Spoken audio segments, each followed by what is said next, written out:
Hello नमस्ते।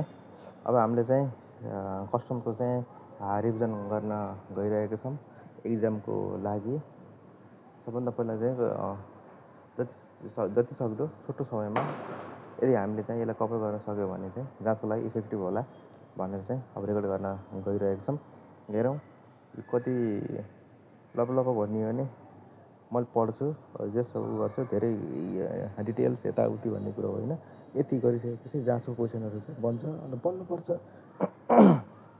बन्नुपर्छ भन्ने हाम्रो मान्यता हो र यो मान्यता कति अगाडि बढ्छ बढ्दैन, यसलाई सफल हुन्छ हुन्न, हेरौँ।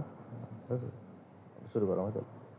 सबभन्दा पहिला चाहिँ हामीले कस्टम्स एक्ट छ, यो कस्टम्स एक्टमा किन कसो के भन्ने कुरा होइन, जाँचको लागि चाहिँ जुन कसरी अगाडि बढाउँदाखेरि सजिलो हुन्छ के हुन्छ भन्नेतिर लागौँ होइन। यसमा चाहिँ सबभन्दा पहिला चाहिँ हामीले अरू पोर्सन अगाडि छोड्यो, सबभन्दा पहिला चाहिँ मिसलेनियस पोर्सन अगाडि भ्याउँ। मिसलेनियस पोर्सन अगाडि भ्याइसके पछाडि चाहिँ अरू क्वेसन चाहिँ एउटा रिलेटेबल फर्मेटमा अगाडि बढ्ला, यसैको आशा गरौँ। यसलाई भ्याउँ है त।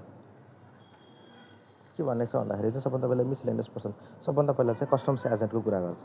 कसो कुरा गर्छ त भन्दाखेरि कस्टम्स एजेन्टको कुरा गर्छ। कस्टम्स एजेन्ट चाहिँ यदि भन्सारमा सामान छुट्याउनु जानु पऱ्यो भने कि आफै जाने कि चाहिँ अलि पढे लेखेको जानेको टेक्निकल स्किल्स भएको मान्छेलाई पठाउने, कुरो यति मात्रै हो। र त्यो पठाउन जुन पढे लेखेको मान्छे कस्तो खालको मान्छे हुनु पऱ्यो के हुनु पऱ्यो मान्छे भन्ने कुरा हो। ल कस्टम एजेन्टको बारेमा कुरा गरौँ। कस्टम्स एजेन्ट होइन, अप्टेन त कस्टम एजेन्टले के गर्नुपर्छ भन्दाखेरिमा चाहिँ obtain the licence of custom agent from the department of customs होइन। कस्टम्सबाट चाहिँ डिपार्टमेन्ट अफ कस्टम्सबाट सोल्टीले चाहिँ के लिनु पऱ्यो भन्दाखेरिमा चाहिँ लाइसेन्स प्राप्त हुनु पऱ्यो, एक्जाम पास गर्नु पऱ्यो, लाइसेन्स गर्नु पऱ्यो। एक्जामको लागि यो हुनको लागि चाहिँ के एलिजिबिलिटी हुन्छ भन्दाखेरि चाहिँ 21 वर्ष कटेको हुनुपर्छ, 21 more than 21 years of age हुनु पऱ्यो।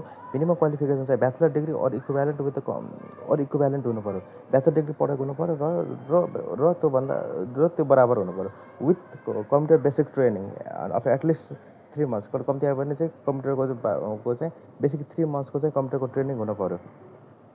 Has no outstanding payment due to the government, अथवा सरकारलाई तिर्न पर्ने बकाया बाँकी पैसा चाहिँ हुनु भएन होइन। Has not been proved offender from the court in any criminal offence होइन।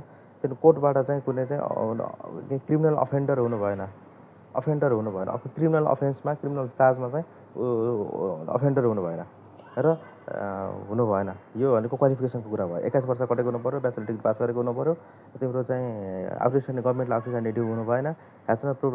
अनि कोर्टबाट चाहिँ क्रिमिनल अफेन्समा चाहिँ अफेन्डर हुनु भएन, चार्ज हुनु भएन।